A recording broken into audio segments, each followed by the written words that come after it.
আসসালামু আলাইকুম। লঞ্চটি দেখতে ছোট হলেও লঞ্চটি খুব সুন্দর। লঞ্চের কোয়ালিটি খুব সুন্দর, লঞ্চটি দেখতেও সুন্দর। আমার কাছে ভালো লেগেছে। আশা করি আপনাদের কাছেও ভালো লাগবে। লঞ্চটির নাম হচ্ছে অথৈ। তো আমাদের কালিকাবাড়ি লঞ্চ ঘাটটা এই মুহূর্তে সুস্পষ্টভাবে ক্যামেরায় আপনারা দেখতে পাইলেন। লঞ্চটি এই মুহূর্তে কালিকাবাড়ি লঞ্চ ঘাটে ঘাট দেওয়ার জন্য তৈরি হয়ে আছে। খুব লঞ্চটা চলো হয়ে গেছে। লঞ্চটা লঞ্চটি এই মুহূর্তে ঘাট দিবে, একেবারে ছোলো হয়ে গেছে। আমি রাস্তায় বসে জুম করে আপনাদেরকে দেখানোর জন্য চেষ্টা করতেছি। আর এই মুহূর্তে তেমন একটা যাত্রী নেই।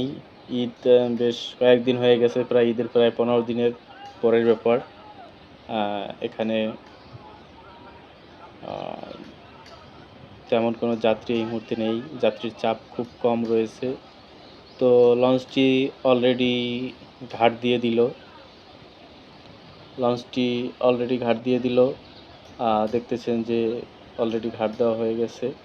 তো আমি এদিক সেদিক করে আপনাদের ন্যাচারাল দৃশ্যগুলো দেখাচ্ছি। এদিকে টার্মিনালের ভিতরে পানি ঢুকে টার্মিনাল অনেকটা ডেবে গেছে মতো অবস্থায়। যাই হোক, লোকজন হুড়োহুড়ি পারাপারি করে মোটের উপরে অনেক উঠে গেছে, কিন্তু অসুস্থ রুগী রয়েছে। সেই অসুস্থ রুগীগুলো যথেষ্ট কষ্টসাধ্যভাবে লঞ্চের ভিতর ওঠার জন্য চেষ্টা করতেছে। আর লঞ্চ থেকে এই মুহূর্তে কিন্তু যাত্রী নামতে পারে নাই। তবে সব জায়গায় একটা লেখা থাকে যানবাহনে, আগে নামতে দিন পরে উঠুন। কিন্তু এই জায়গায় এই লঞ্চের বেলায় এরকমটা হয় না। যখন বরগুনা থেকে ঢাকা যাওয়ার উদ্দেশ্যে লঞ্চটি ছেড়ে যায়, তখন কোনো লঞ্চ থেকে যাত্রী আগে নামতে পারে না। যখন ঢাকা থেকে আসে তখন যাত্রী আগে নামতে পারে, তারপরে যাত্রী থাকলে শেষে উঠবে। কিন্তু ঢাকা যাওয়ার সময় লঞ্চ থেকে কোনো যাত্রী আগে নামতে পারবে না। আগে যাত্রী উঠবে, তারপরে নামবে। এছাড়া আর বিকল্প কোনো রাস্তা নেই। তো দেখেন, যাত্রী মোটের উপরে যাত্রী ওঠা হয়ে গেছে। আর এখন লঞ্চ থেকে যাত্রী নামতেছে। এই যে দেখেন, লঞ্চ থেকে যাত্রী নামতেছে।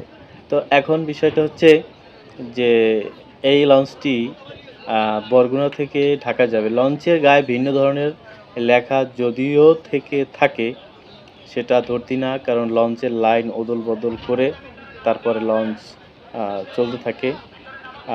আর এটা যে কালিকাবাড়ি লঞ্চ ঘাট, সেটা আপনারা ভিডিওর ভিতরে সুস্পষ্টভাবে দেখতেছেন। টার্মিনালের নাম লেখা রয়েছে।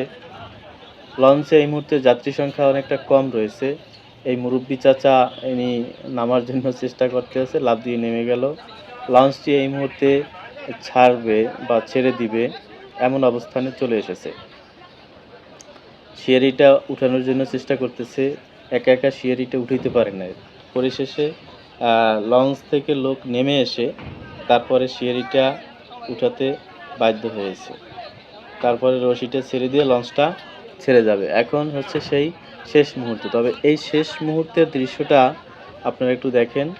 লঞ্চের লোকটা চলে গেল, রশিটা ছেড়ে দিল, এখন লঞ্চটা আস্তে আস্তে চলে যাইতেছে। তো কেমন লাগলো আপনাদের কাছে জানাবেন।